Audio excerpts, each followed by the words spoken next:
बाबा आप ठीक हैं? मैं ठीक हूं बेटा।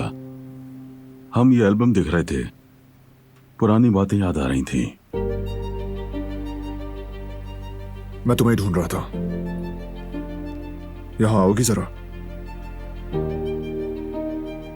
लॉन्चिंग से मुतालिक दिलान से मशवरा करना था। इजाजत है?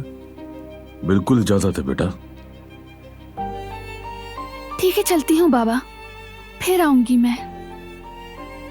ठीक है बेटी।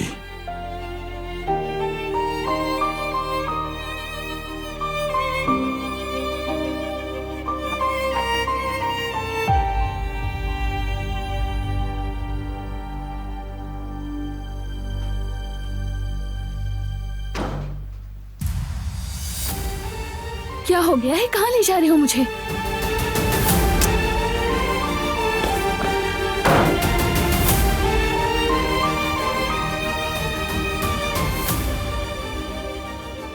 कहीं से तस्वीर के बारे में तो पता नहीं चल गया? आइंदा अपनी झूठ आलूद जबान से मेरी अम्मी का पाकीज़ा नाम मत लेना।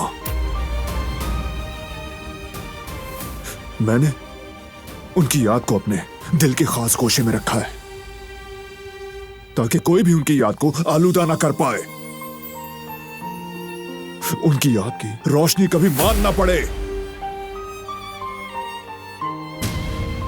और तुम अपने स्याह दिल के साथ उनकी याद के पास भी मत भटकना।